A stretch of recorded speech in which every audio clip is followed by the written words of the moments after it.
ఈ లోతైన విశ్లేషణకు స్వాగతం. ఈరోజు మనం ఒక అత్యంత ఆసక్తికరమైన అంటే మన దైనందిన జీవితాలను, మన ఆలోచనలను ప్రశ్నించే ఒక అంశాన్ని చర్చిస్తున్నాము. అవునండి. ఈరోజు మనం ఎంచుకున్న the ego in the guys of merit అనే మూల గ్రంథాల ఆధారంగా సాగే ఈ చర్చ నిజంగానే ఒక కనువిప్పు లాంటిది. మనం చేసే మంచి పనులలో అంటే పుణ్యకార్యాలలో అహంకారం ఎలా దాగి ఉంటుంది, మరియు బుద్ధుని బోధనల ప్రకారం ఆ అహంకారాన్ని ఎలా గుర్తించాలి అనే దానిపై ఈ విశ్లేషణ సాగుతుంది. ఖచ్చితంగా. పైకి ఎంతో పవిత్రంగా, నిస్వార్థంగా కనిపించే మన చర్యల వెనుకున్న అసలు ఉద్దేశ్యాలను వెలికితీసే ప్రయత్నమిది. మంచి చేయాలనే స్వచ్ఛమైన ఉద్దేశం ఒకవైపు, అహంకారం మరోవైపు. ఈ రెండింటి మధ్య ఉన్న ఆ సన్నని గీతను విడమర్చి చెప్పడమే ఈరోజు మన లక్ష్యం గదా. అదే మన ప్రధాన లక్ష్యం.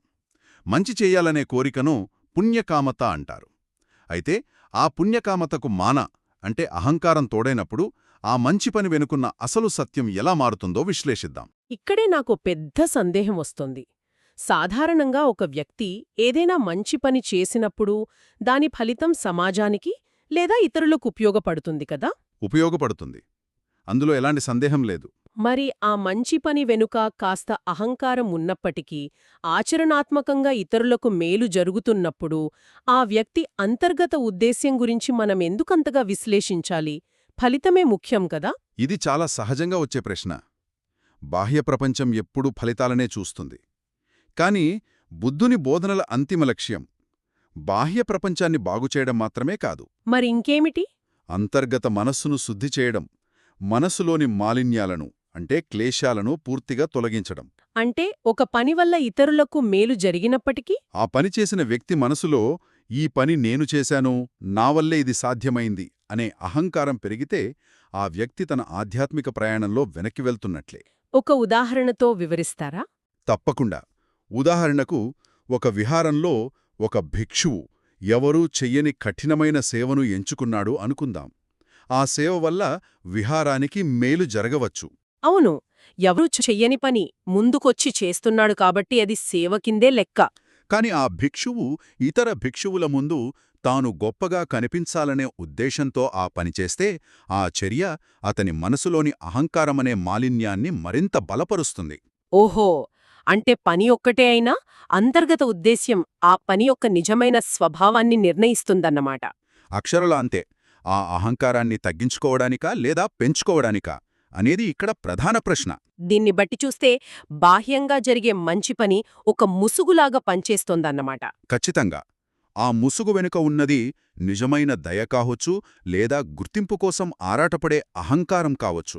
ఈ కోణంలో చూసినప్పుడు మూలగ్రంథాలలో ప్రస్తావించిన ఆ వీరత్వంతో కూడిన అహంకారం అనే భావన నాకు మరింత స్పష్టంగా అర్థమవుతోంది. అవును, ఆ వీరత్వంతో కూడిన అహంకారం గురించి మాట్లాడుకుందాం.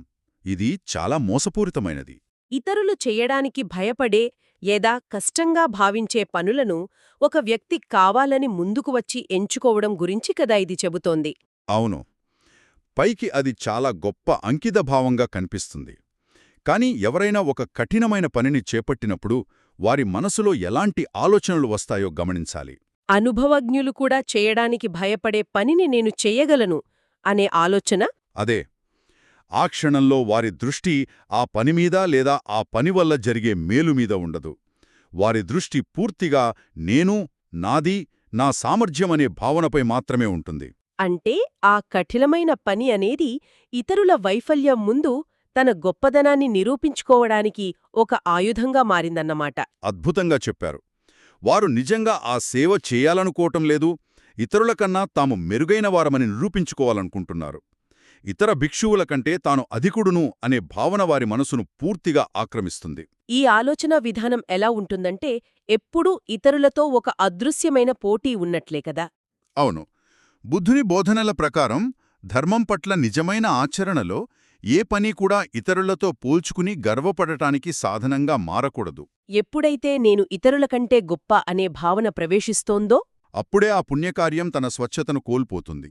ఆ పని వారి అహంకారాన్ని తగ్గించడానికి బదులు దానికి ఒక కొత్త పొరను జోడిస్తుంది. ఇదంతా ఒక వ్యక్తి ఒంటరిగా తన గొప్పదనాన్ని నిరూపించుకోవాలనుకున్నప్పుడు బయటపడే లక్షణం. ఇది బాగా అర్థమైంది. కాని ఇది నాణెనికి ఒకవైపు మాత్రమే. అదే అడగబోతున్నాను.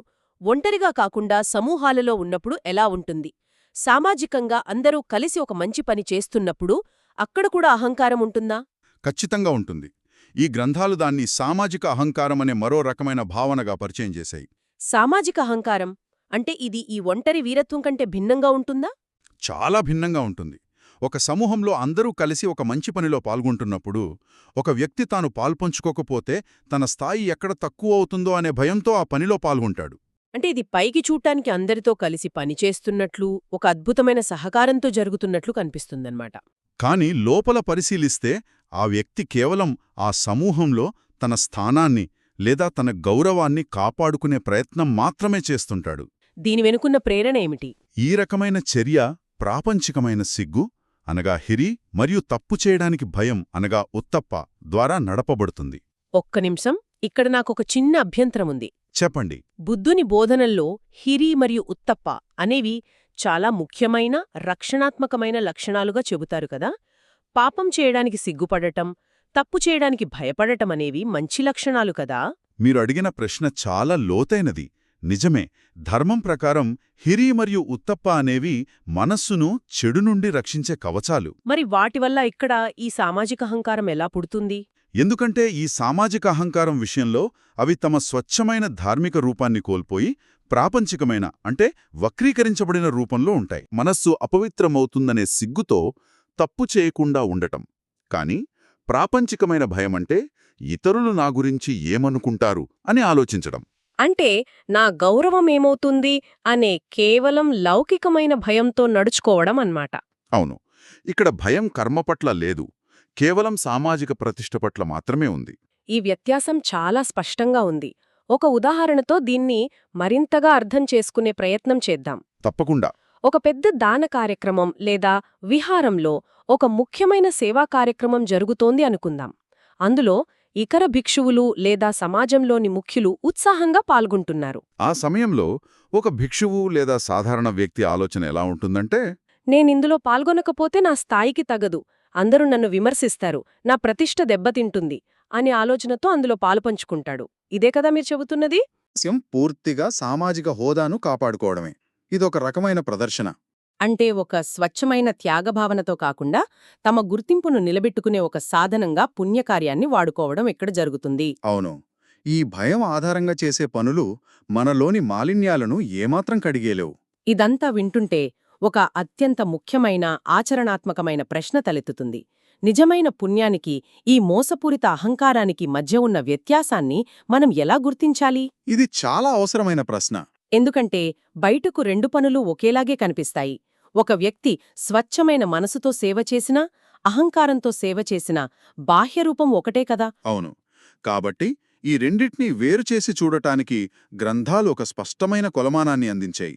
ఈ వ్యత్యాసాన్ని గుర్తించటానికి మనం 3 ప్రధాన దశలను ఒక సూచికగా ఉపయోగించవచ్చు. ఆ 3 దశలు ఏమిటి?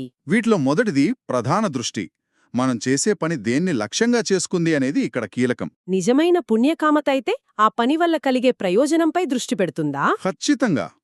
అలాగే మనలోని దురాశ, ద్వేషం వంటి లక్షణాలు ఎలా తగ్గుతున్నాయి అనే దానిపై దృష్టి పెడుతుంది. కాని అహంకారంతో కూడిన మోసపూరిత పని ఇతరుల ముందు తాను ఎలా కనిపిస్తున్నాను అనే దానిపై మాత్రమే దృష్టి పెడుతుంది. అవును. అంటే పని పూర్తయిన తర్వాత మన మనసులో మెదిలే ఆలోచనలను గమనిస్తే ఈ మొదటి దశ అర్థమవుతుంది.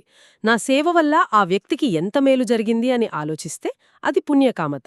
అదే నేను చేసిన సేవను ఎంతమంది చూశారు, నన్ను ఎంతమంది మెచ్చుకున్నారు అని ఆలోచిస్తే అది అహంకారం. చాలా స్పష్టంగా ఉంది. ఇక రెండవ దశ ఏమిటి? రెండవది అంతర్గత భావన. ఒక పని చేస్తున్నప్పుడు లేదా చేసిన తర్వాత మనలో కలిగే భావోద్వేగం ఎలా ఉందో గమనించాలి. నిజమైన పుణ్యం ఎలాంటి భావననిస్తుంది? నిజమైన పుణ్యం మనకు వినయాన్ని, ఒక విధమైన ప్రశాంతమైన అంతర్గత ఆనందాన్ని ఇస్తుంది. ఒక భారాన్ని వదిలించుకున్నట్లుగా వదులుకోవడం అనే భావనను పెంపొందిస్తుంది. మరి అహంకారం? మోసపూరిత అహంకారం మనకు గర్వాన్నిస్తుంది. ఇది మనల్ని ఎప్పుడూ ఇతరులతో పోల్చుకునేలా చేస్తుంది. నేను ఇతరుల కంటే ఎక్కువ చేశాను కదా అనే ఒక అదృశ్య భారాన్ని మనసుపై మోపుతుంది. అంటే నిజమైన పుణ్యం మనసును తేలిక చేస్తుంది, అహంకారం మనస్సును బరువుగా చేస్తుంది. వినయం పెరిగిందా, గర్వం పెరిగిందా అనేదొక అద్భుతమైన యాసిడ్ టెస్ట్ లాంటిది. కరెక్ట్. ఒక మంచి పని చేసిన తర్వాత నేను గొప్పవాణ్ణి అనే భావన వస్తే ఆ పని స్వచ్ఛతను అనుమానించాల్సిందే. ఇక మూడవ దశ ఏమిటో విశ్లేషిద్దాం. మూడవది ఇతరుల పట్ల మన ప్రతిస్పందన. ఇది ఎలా పనిచేస్తుంది? నిజమైన పుణ్యకార్యం చేస్తున్నప్పుడు ఆ మంచి పని చేయడానికి ఎవరైనా సంకోచిస్తే వారి పట్ల మనం కరుణను చూపుతాము. అలాగే ఎవరైనా ఆ పనిని మనకంటే విజయవంతంగా చేస్తే వారిని చూసి మనస్ఫూర్తిగా ఆనందిస్తాము. దానిని ముదిత అంటారు కదా. అవును. కాని అహంకారంతో చేస్తున్నప్పుడు పరిస్థితి పూర్తిగా భిన్నంగా ఉంటుంది. ఆ పని చేయని వారి పట్ల తీవ్రమైన చులకన భావన ఏర్పడుతుంది. ఓ, అంటే ఆ పని చేసేవారితో ఎప్పుడూ పోటీ పడాలనే భావన కలుగుతుందన్నమాట. నిజమే. ఇది మనలోని అహంకారానికి ఒక పెద్ద ప్రమాద హెచ్చరిక లాంటిది. ఈ పాయింట్ చాలా ముఖ్యమైనది. ఎందుకంటే మంచి చేసేవారందరిలో తరచుగా కనిపించే లక్షణం ఇతరులను తక్కువ చేసి చూడటం. నేనెంత త్యాగం చేస్తున్నాను, వారు కనీసం ఎంత కూడా చేయలేకపోతున్నారు అనే అసూయ. లేదా వారిని చూసి జాలిపడే ముసుగులో ఉండే ఒక రకమైన గర్వం. ఇది మనం నిరంతరం ప్రశ్నించుకోవాల్సిన విషయం. ఇతరుల పట్ల మనకు కరుణ కలుగుతోందా లేక చులకన భావం కలుగుతోందా అనేది గమనించాలి. ఈ 3 దశలను అర్థం చేసుకోవడం ద్వారా ఒక భిక్షువు లేదా ఎవరైనా సరే ఎప్పటికప్పుడు తమ చర్యలను సమీక్షించుకోవచ్చు. సరే, సమస్య అర్థమైంది. దాన్ని ఎలా గుర్తించాలో లక్షణాలు తెలిసాయి. కానీ ఈ తత్వశాస్త్రాన్ని ఆచరణలో ఎలా పెట్టాలి? ఈ మోసపూరిత అహంకారం నుండి బయటపడటానికి మూల గ్రంథాలు ఏదైనా నిర్దిష్టమైన మార్గాన్ని సూచించాయా? దీనికి సమాధానంగా బుద్ధుని బోధనలలోని సల్లేఖ సుత్తా అనే గ్రంథాన్ని మనం లోతుగా పరిశీలించాలి. సల్లేఖ సుత్త, ఇందులో ఏముంది? సల్లేఖ సూత్ర ప్రకారం ధర్మసాధనలో ప్రధాన లక్ష్యం సల్లేఖ అనగా మనలోని మాలిన్యాలను కడిగేయడం, తుడిచిపెట్టడం. అంటే ఒక బట్టను ఉతికినప్పుడు దానిపైయున్న మురికి ఎలా పోతుందో అలాగా? ఖచ్చితంగా. మనం చేసే ప్రతి ఆచరణ మన మనసులోని మురికిని, అంటే కోపం, దురాశ, అహంకారం వంటి క్లేశాలను కడిగేయాలి. అంటే మంచి పని అనేది మనస్సును శుభ్రపరిచే సబ్బులాంటిది అనమాట. అవును. కాని ఇక్కడే ఒక చిక్కుంది. ఒక పుణ్యకార్యం గర్వంతో చేస్తే అది మనలోని పాత మాలిన్యాన్ని కడిగేయకపోగా అహంకారం అనే కొత్త మురికిని మనస్సు కంటిస్తుంది కదా. సబ్బుతో బట్టను ఉతికితే కొత్త రంగు అంటుకున్నట్లవుతుంది. ఆ పోలిక చాలా ఖచ్చితమైనది. ఒక పనిని అహంకారంతో చేయడం వల్ల అది సల్లేఖ సూత్రానికి పూర్తిగా విరుద్ధంగా మారుతుంది. ఇది మనల్ని శుద్ధి చేయడానికి బదులు మనపై మరింత భారాన్ని మోపుతుంది. అసలు పుణ్యకార్యం చేయడానికి మూల కారణం మన మనస్సును స్వచ్ఛంగా మార్చుకోవడమే అయినప్పుడు అహంకారం ద్వారా మనం ఆ లక్ష్యానికి పూర్తిగా వ్యతిరేక దిశలో ప్రయాణిస్తున్నట్లు లెక్క. అవును. అందుకే ఈ సమస్యకు అత్యుత్తమమైన అంతిమ పరిష్కారంగా గ్రంథాలు అనత్త అనే భావనను సాధన చెయ్యాలని సూచిస్తున్నాయి. అనత్త. అనత్త అంటే నేను కాదు లేదా ఆత్మ లేదు అనే కదా అర్థం. అవును. మరి కఠినమైన తత్వశాస్త్ర భావనను మనం రోజూ చేసే సాధారణ పుణ్యకార్యాలకు ఎలా అన్వయించగలం? ఒక మంచి పని జరగాలంటే అది చేసే వ్యక్తి ఒకరుండాలి కదా. ఆ వ్యక్తి లేకుండా పని ఎలా జరుగుతుంది? ఇక్కడే బుద్ధుని బోధనల్లోని అత్యంత లోతైన సత్యం దాగి ఉంది. అనత్త అంటే ఈ శరీరానికి, మనస్కు యజమాని అయిన శాశ్వతమైన నేను ఎవరు లేరు అని గుర్తించడం. అంటే మనమొక పుణ్యకార్యం చేస్తున్నప్పుడు ఆ క్షణంలో నేను ఈ పని చేస్తున్నాను, నా వల్లే ఇది జరుగుతోంది అనే భ్రమను పక్కన పెట్టాలి. దానికి బదులుగా ఏమని భావించాలి? ఈ పుణ్యకార్యం జరుగుతోంది, ఇక్కడ దయ అనే భావన ఉంది, సేవ అనే ఆచరణ ఉంది, కాని దీనికి యజమాని అయిన నేను ఎవరు లేరు అని భావించాలి. ఇది వినడానికే చాలా విప్లవాత్మకంగా ఉంది. అంటే పని జరుగుతుంది, కాని ఆ పనికి కర్త లేరు. చర్య ఉంటుంది, కాని ఆ చర్య వల్ల వచ్చే కీర్తిని లేదా పుణ్యాన్ని మూటగట్టుకోడానికి నేను అనే అహంకారం ఉండదు. సరిగ్గా చెప్పారు. కాని దీన్ని సాధన చేయడమంత తేలిక కాదు. మన అస్తిత్వాన్ని మన చర్యల నుండి వేరుచేసి చూడటమనేది ఎంతో సాధన ద్వారా మాత్రమే సాధ్యపడే ఒక ఉన్నత స్థితి. నిజమే. ఇది ఒక్క రోజులో వచ్చేది కాదు. కాని మనం చేసే ప్రతి మంచి పనిలో ఆ నేను అనే పదాన్ని తీసివేయడానికి ప్రయత్నించినప్పుడు అహంకారం దానంతట అదే పడిపోతుంది. అప్పుడు పుణ్యకామత అనేది కేవలం ఒక సకారాత్మక ప్రక్రియగా, ఒక సహజమైన ప్రవాహంగా మారుతుందన్నమాట. అవును. అందులో నేను చేశాను అనే గర్వానికి గాని, నాకు గుర్తింపు రాలేదు అనే బాధకు గాని తావుండదు. మంచి పనిని కేవలం బాహ్య ప్రదర్శనగా కాకుండా అంతర్గత శుద్ధికి సాధనంగా మార్చుకున్నప్పుడే అది నిజమైన సల్లేఖగా, నిజమైన పుణ్యంగా మారుతుంది. ఈ లోతైన విశ్లేషణ ద్వారా ఒక విషయం చాలా స్పష్టమవుతోంది. మనం చేసే ప్రతి మంచి పని వెనుక ఉన్న అసలు ఉద్దేశ్యాన్ని ఎప్పటికప్పుడు నిర్దాక్షిణ్యంగా ప్రశ్నించుకోవాల్సిన అవసరం ఎంతైనా ఉంది. ఖచ్చితంగా. మనం ఇతరులకు మేలు చేస్తున్నామా లేక మన అహంకారాన్ని పెంచుకుంటున్నామనేది మనకు మనం వేసుకోవాల్సిన అతిపెద్ద ప్రశ్న.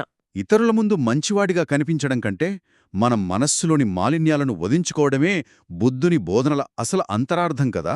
అవును, ఈ జ్ఞానం దైనందిన జీవితంలో ప్రతి క్షణం మన చర్యలను మరింత స్వచ్ఛంగా మార్చుకోవడానికి ఒక దిక్సూచిలా ఉపయోగపడుతోంది. నిస్సందేహంగా.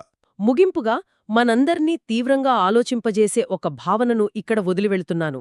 ఒకవేళ మనం చేసే ప్రతి గొప్ప పుణ్యకార్యం, ప్రతి చిన్న సేవ పూర్తిగా అజ్ఞాతంగా ఉండిపోయి ప్రపంచంలో ఎవ్వరికీ తెలియకుండా కనీసం భవిష్యత్లో మనకు కూడా గుర్తులేనంతగా కనుమరుగైపోతే అప్పుడు కూడా ఆ మంచి పని చెయ్యాలనే అంతే తీవ్రమైన కోరిక మనలో ఉంటుందా? ఇదే ఆ ప్రశ్న. కీర్తి లేదు, గుర్తింపు లేదు, కనీసం ఆత్మసంతృప్తిని మిగిల్చే జ్ఞాపకం కూడా లేదు. కేవలం ఆ క్షణంలో జరిగిన ఆ స్వచ్ఛమైన సేవ మాత్రమే ఉంటుంది. అహంకారం లేని స్వచ్ఛత అంటే బహుశా ఇదేనేమో అనేది మనందర్నీ అంతర్మదనం వైపు నడిపించే ఒక బలమైన ప్రశ్న. ఈ లోతైన విశ్లేషణతో మన ఈనాటి చర్చను ఇక్కడికి ముగిద్దాం.